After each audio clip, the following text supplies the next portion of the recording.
Coming up next on The Voice of Alabama Politics, Mo Brooks sees a swamp thing.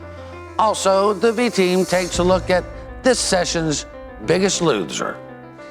And Governor Ivey had altitude sickness. The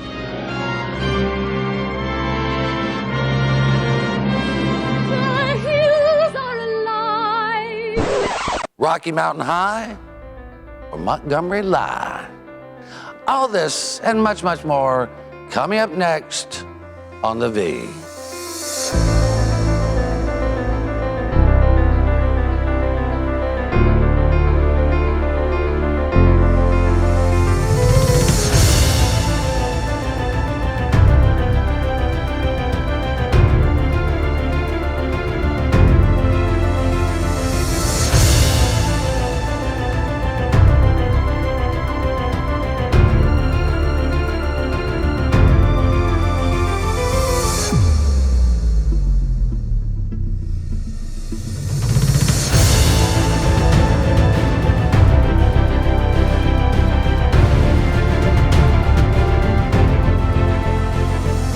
Welcome to The Voice of Alabama Politics, where we tackle the tough issues so you have the hard facts. I'm your host, Bill Britt, and as always, I'm joined by the V-Team. Welcome. Hi. How's everybody? Well, the scoundrels have left the Citadel. You know, we are on our own down here in Montgomery, but things will pick up soon enough. It feels like about 4:30 in the morning in New Orleans, like just late enough for the sludge to have settled, but like it's still just not quite clean even when they're gone. Yeah, the streets are not clean yet. No, definitely. Former Speaker of the House, a convicted felon, has finally filed his appeal, Beth, with the Court of Criminal Appeals.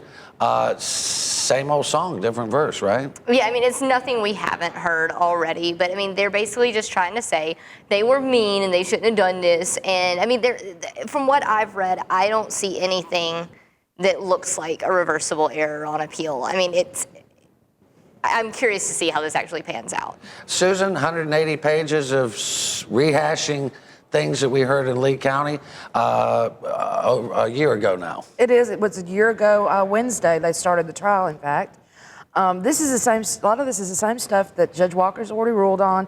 You've got where they say the definitions are too broad. They're arguing about Jim Sumner testifying. You know that Judge Walker didn't handle a juror properly, and I think the last one was just as Beth said. Matt Hart's just a mean man. He is, I mean, you know, he's a meanie. I think they should throw that out, right, Jack? I think that's what we hire him to be. Yeah, I think so. You don't want to. You don't want to go to a person you believe is a felon and say we're going to let you off real easy here. Yeah. Mm-hmm. No, we need some tough prosecutors, and Matt Hart is one. I mean, Jack, what's your takeaway from this? I mean, you know some of these. It's grasping at straws. Yeah. It's totally grasping at straws. Mm-hmm. He was clearly guilty. And probably was guilty on a few more things, but they didn't get to that or whatever. Or the statute ran out on a couple of things. Right, and soliciting people to invest in your printing company, $150,000, going to people and asking them for money. He couldn't have done that if he wasn't Speaker of the House. He was clearly using his office. And leading up to when we finally, actually, Josh went down and got the appeals from the paperwork from the appeals court. You know, they had brought in this new D.C. constitutional lawyer. We were all anticipating this big bomb's going to hit, and it squeaked. No, it was nothing. It's all that. It's just basically this. Judge Walker didn't handle this right. The jury, it was all too broad.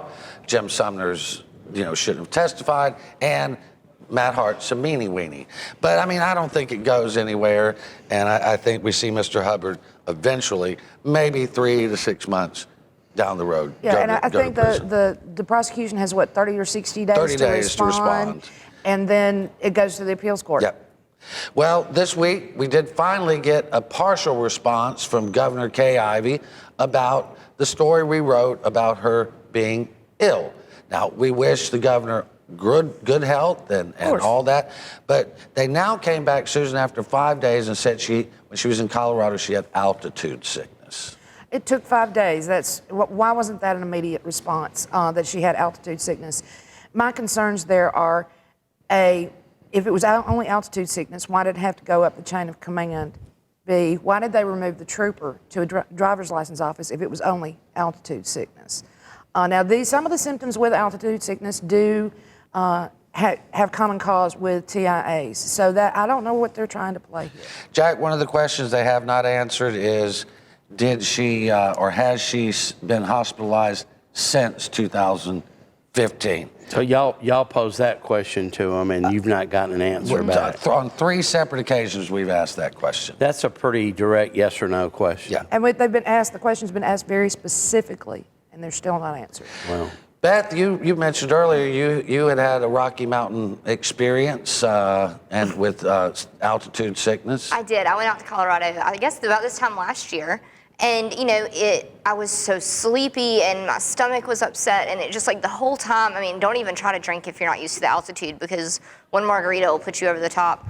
But, I mean, it was, when I started thinking back about it, I was able to recall, oh, yeah, I got altitude sick. That was easy. So I don't know why, when we ask about the specific time in Colorado, why did it take so long to be able to say, oh, yeah, I know what that was? Because I was sick, and of course, I'm a little younger than the governor, so I'm a little healthier generally. But, you know, why did it take so long to be able to say, oh, that's what that was, and recall the problem? Yeah, and this is not, I mean, look, we have reliable sources that were in the chain of command who say, yes, this is what happened, and they have no reason to lie. No one wishes this governor bad things, but we have to know the facts if we're going to get to them. She did do some interesting things this week. Some people will think she did a great job. Others will think she didn't do a great job. But Jack, she signed the monument bill, she signed the midwife bill, and she signed the youth conversion camp bill. yeah, I was most interested in that youth conversion camp bill because we had read horror stories, and so I was glad to see her do that. The monument bill, I'm of the opinion that you can't erase history, and the midwifery bill, I don't know a damn thing about that. Well, after 40 years now, Yeah. it's no longer illegal for a midwife to be in the room during a home birth. What I didn't understand is why you wouldn't have a signing ceremony and have all those beautiful young mothers and their children there to say, hey, after 40 years, you can have your children at home with a midwife. Beth, I mean, the optics would have been great. Yeah, and this was something that this legislation has been being tried and tried and tried through session for as long as I've been involved. And so, you know, the fact that you wouldn't try to get any good press out of it, that kind of blows my mind. And honestly, with the monuments thing from the right, that's a pretty big win. Yeah. So I don't know why, I can't think from the PR standpoint why you wouldn't push those things out. But They didn't even do press releases. I mean, nothing. It was just like signed it and crickets. I mean, I think they even notified the sponsors after it had been signed. They That's weren't really even odd, notified. though. I agree with y'all that those are 3 pretty big bills, and you would have thought she would have had a little entourage and had a big The ceremony. midwives, according to one of the leaders of that cause there, told me this past session, it's been 14 years they've been trying to get this legislation passed. well, we're going to have to leave it right there. We don't know why Kay Ivey didn't take the photo op, but she's the governor. We'll be right back with more news and opinion.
Welcome back to the voice of Alabama politics. Welcome, Josh. Hi, how are y'all? Good. Glad to see you. Just slide in here. Yeah, from the bullpen, right? You've been in the bullpen. Yeah, just got the call. Got the call coming on in. All right, good. I tell you, it's been interesting that they're out. We look back and we wanted to declare the biggest loser, and the bullseye, Josh, was right on Billy Canary's forehead. Yeah, he lost bad. It wasn't just bills. It was also PR. That he lost. That deal over the autism bill and the conversation that was captured between him and I believe Representative Patterson that sponsored that bill out in the hallway, and the retelling of that and the pressure that he was putting on people and the way that he angered a lot of people, including the leadership in the House, which really does not bode well for him going forward. Well, Susan, for years they talked about the AEA was terrible and then the BCA came in and took control. They've been worse from what we hear. Mm-hmm. But, I mean, they're just losing all credibility over there. They really are. And, they were against the they didn't get the AAA bill that they wanted. And that came out of the House with a resounding no. And everybody went, whoa. Funding for the Alabama Accountability. Yeah, that hurt. That hurt badly, so much so that Del Marsh held up the technology bill when it came back up to the Senate. He was so angry. I mean, Jack, you're a Republican. You know that these guys are sick of giveaways to the Rileys. You know it? Well, it used to be a preeminent trade association. Yeah. Back in the days of O'Connor and Winton, Blunt, and going way back. But it's lost its clout. If they would, it's because they've tried to roll over people and muscle people. Yeah. And they had a buddy in Mike Hubbard. Well, he's gone. Yeah. Well, and during the trial, it came out that Billy Canary, Dax Waddick, and that bunch would set up in Speaker Hubbard's office every morning of session and decide what was going to happen that day. That's gone now. Well, and let's not forget that several board members were unindicted co-conspirators with This Hubbard is true. during the trial. This is true. Yeah, there's a few of those. I mean, that can damage your image. But this Alabama Accountability Act, where, Del Marsh has been trying to suck money out of the state to put into this scholarship granting organization administered by Bob Riley's buddy, it stinks, and it stunk when they passed it. And it continued to stink, but people, I think, finally caught on and said no. So the House said 60-40 or something crazy like that, wasn't it? It was insane how bad it was. It was very clear. And people have caught on to this AAA thing, I think. And because if you look at the numbers, it was well over half of the kids that are receiving the scholarships aren't zoned for a failing school. Right. I mean, if that's the purpose of this, then what are we doing here? Yeah, it never was about failing schools. It was about filling pockets. Exactly. I think.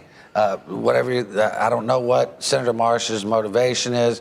When he talked to me, he says, he wanted to give this thing a shot, but the shot's over, I feel. The Mo Brooks, Jack, has come down from D.C. to say that Luther Strange is bringing the swamp and the swamp rats to Alabama, and we don't need them.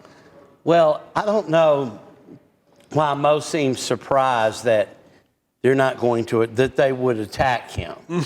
Because he's a fellow congressman, well, although Luther's a senator, but Mo's in Congress, and he's running against the guy that Mitch McConnell wants to protect. What does he expect? They're going to get after him, and if he's got a grain of sense, he's going to get after them. Well, I think this swamp thing has legs, though. I mean, I don't know about the swamp rats, Josh, but the swamp thing. Yeah. You know me, so you know I hate to agree with Mo Brooks. But I think he's right in this particular instance here, because just look at the people who are backing Strange in this, and it's all the same players, it's all the same game, and they're trying. It's not just that they're backing him; they're trying to squeeze others out of this through the money issues on this thing. Right, and that's the thing we've been hoping that we could just have a fair election down here, let people run, let the people of Alabama choose. I mean, Susan, how much money is it going to cost Luther Strange and Mitch McConnell to convince the state of Alabama that what happened between Luther and Bentley didn't happen? A whole lot more than $2.6 million. I can tell you that. What's the cost of amnesia, you think? Going door to door and paying off people one by one, maybe. It's way down in rural Alabama, all of this. So they're going to have to spend a lot of money to get to those rural voters because they're sick of the corruption. Well, and if if anybody learned anything from Donald Trump's election, it's that an outsider has a chance to win. Luther is being supported by every insider who ever had a title. And he better wake up and get some common folks on the team. Well, he's gotten Alpha's endorsed him, the NRA. That's sort of like the same usual stuff. You know, I just think they're giving Roy Moore a chance just to ease right in the middle there. He's going to separate him out, and he's in there. At least they get in the red zone. Yeah, you know, and the big problem that he has now at this point is there's no Obama to blame it all on. Yeah. You know, I mean, that was always the go-to before, is if you didn't have a leg to stand on in this stuff, you just blamed Obama for everything and focused attention on him. And but now there's no boogeyman. Well, so with to speak. 11 people, it's going to be hard to keep Moore out of the runoff. Yeah, I think so. I mean, It is. 20% will get you in a runoff. So, And it's going to be a bloodbath. oh, gosh, I hope so. That would be like tonight. We're going to have fun with it, right, with guys? lots of ads and stuff. Yeah, that'd be great. I noticed Luther isn't running any ads on our show. I don't know what that's all about. Yeah, I Okay. know. These people haven't even contacted our Anyway, people. we only got We have people about now. 48, 49 seconds. It looks like we may have a special session. I like to call it Special K. Kay Ivey is going to do a special session to get her prisons. It does. The prisons have to be addressed. One, we've already got one ruling from the court saying we've got to address them. Now there's another one anticipated soon. So once I think that court order comes down, I think she'll call a special session. Jack, we need prisons, but is this the right bill, or do we know I yet? don't think so. Apparently not. You know, and I lived through some of this prison and mental health issues in the past where the feds were honest. It's serious stuff. They better get their act together and quit worrying about who's going to get rich out of these prisons and decide that we need them and they need to be humane and well designed and the all one that. thing they And we're going to have to leave it right there. I almost got it. That's the first time that's ever happened. Probably the last. You're watching The V, the voice of Alabama politics. Coming up next, in the House with Speaker Mac McCutcheon. I may not be back. She may kill me. All right.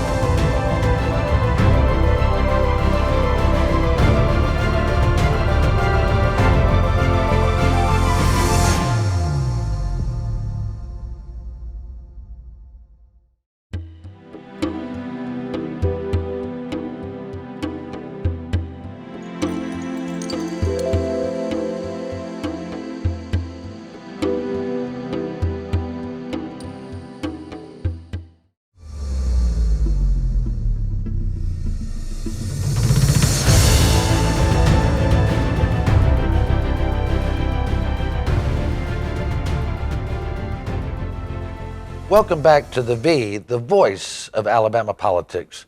Once again, our special guest is Speaker of the House, Mac McCutcheon. Mr. Speaker? Bill, it's good to have you in the People's House. We love to be in the People's House, and it is so quiet right now, you'd Yes. hardly believe that just a few short days ago, a week ago, it was just full of life and hustle and bustle and craziness. Before we get into talking about the session, I know this interim report on budget reform has come out, and that's something that you've been very concerned about. And would you mind sharing with our viewers some of the highlights that you see and what has given you hope and concern? Sure. Thank you for asking about that. This is something that had actually taken a back seat when the session started because you've got the bills and the legislation moving through. But this committee was continuing to work, and they will continue to work. Now that this session's over, going into the 2018 year, they're going to continue to work. But this committee has done a lot of good work when it comes to issues like our budgets, our revenue streams, our growth in the state, federal dollars, earmarks. All of these were major concerns.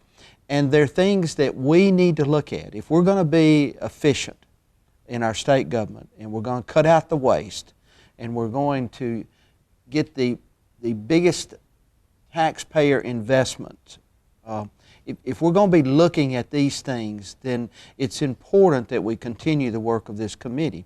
And the report that they just put out, one of the issues that they were talking about is that we need to examine the structure and the design of the state budgeting process. And we need to be making recommendations for long-term budget reform. These are the kind of things that we don't talk about a lot. That's right. But when it comes to the taxpayer, this is protection for the taxpayer. Every dollar that the taxpayer sends into Alabama, the taxpayer expects us to be responsible. Right. And this is where this Reform Commission's going. Such things as the budgeting process. We want to continue to study and review the budgeting process. We want to look at agencies and how they are spending their money. What kind of carryovers do they have? Are they doing efficient? Are they efficient with the dollars that they have? Earmarking. We need to keep the discussion of earmarking going. Alabama is the highest state in the percentage of earmarks of any other state in the country. We run about 90 to 93%. Other states are in the 30s. So our earmarks are just way and above any other state in the country when it comes to that. Tax credits, exemptions, and deductions. We've got close to $4.5 billion tied up in tax credits, exemptions, and deductions. Are these dollars being spent wisely? Are they a return on the investment? And this is taxpayer dollars, of course. Right. And the last thing is tax fairness. One of the reports that came out was the fact that we are in 20th century model tax collections. We need to move our system into the 21st century so that we can be getting the investment of the taxpayer again, getting the biggest bang for their buck, because they deserve that. That's right. If they're spending taxpayer dollars, then let's make sure that we're getting the biggest bang for the dollar they're giving us to run the state agencies. So I just wanted to touch a little bit on this report because that is so important moving forward. And as we go into this next session, this is going, as speaker, this is going to be one of the issues that I'm going to be focused on, because moving into the next quadrennium, after the election year, moving into the next quadrennium, we need to take a serious look at our state governments and the taxpayers' investment. Well, and that's the kind of thing that we've talked about over the years, but it looks like now there's some concrete things that can be done. I mean, especially when we look at tax credits and incentives and all that. Some of these are old. We don't know. I mean, I spoke with Secretary Canfield one time, and I said, do you have any metrics to measure the return on investment? And he said, no. And I said, why not? And he said, I don't know. And I said, maybe you don't want to know. But, you know, those are things that we should know. Sure. And these are, they're not front page items that you're going to see, but at the end of the day, if we're going to have an efficient government that is responsible to the taxpayer, we've got to keep working on this. We have to. Well, one of the things that came up during session that I know you were mostly in favor of, but it didn't get far, was this infrastructure idea. And as we've talked before, if you do not have roads and bridges and electrical and all that stuff, everything, you cannot have growth. You can't have growth. You can't attract businesses. And this, getting the voter to understand why a gas tax is needed has been the tough issue, because you hear tax and people revolt immediately. But do you think we can do a better job at educating the public that if we have a good road or we have a good bridge, we can act? It's not all about the road builders. It's about the people that drive the roads. That's right. Honestly, if we do not do a better job of getting the information to the people, that word tax is going to continue to scare people. People are fearful of paying taxes to government because they feel like they're taxed enough. And if we do not do a better job of educating them and at least telling them these are the facts and these are the things that you need to know, then we're going to begin to suffer economically in our state. Some of the poorest counties of our state with high unemployment rates. One of the reasons that we can't recruit businesses in some of those areas is because of the fact we don't have the infrastructure to support the transportation of the products. products in Right. and products out. Right. Companies are not going to come in, and they're not going to build factories in areas where you've got 2-lane roads and bad bridges. They're just Right. not going to do it.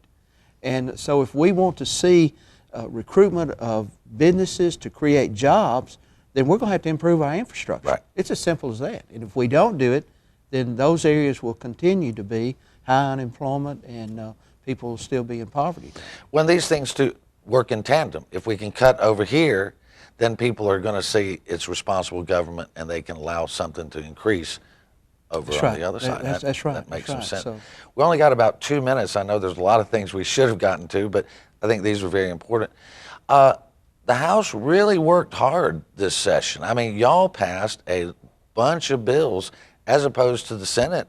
Not to discredit them, but it was sort of upside down this year. Well, normally the numbers are a little different. The Senate usually has more bills passed out that in both houses respectively than the House. But this year, the House, we stayed some late hours. Yes. And the members were great to follow my lead, and I asked them to stay late on Tuesdays, and we worked some very late hours. But at the end of the day, the House actually passed 214 bills, and to the Senate's 86. And that's not to discredit the Senate No. in any way, but just to show that the House worked very hard. And out of that, this is just proof in the pudding, if you will. Yeah, well, you were down here working the floor yourself. So I mean, we saw everybody working hard. Of course, as we talked about during session, this keeping up some folks late borders on elder abuse. And I heard from some of the members, they said, "Mr. Speaker, we're not spring chickens anymore. We're old." And I said, "Well, you've already got a hotel room for the night, don't you?" And they said, "Well, yes, sir, we do." And I said, "Well, then let's just stay and work." I said, "The people are out there working hard, so we need to work too." Everybody seemed really happy at the end of it, what they accomplished. We want to thank you for your leadership, and thank you for joining us. And of course, we're going to pick this up online later. Yes, All right. let's continue this. All right. Well, thank you, Mr. Speaker, All right. for this Thank segment. You. Thank you. We want to thank Speaker Mac McCutcheon for being our special guest this week, and we want to thank you for watching the V. You watch us because we watch them.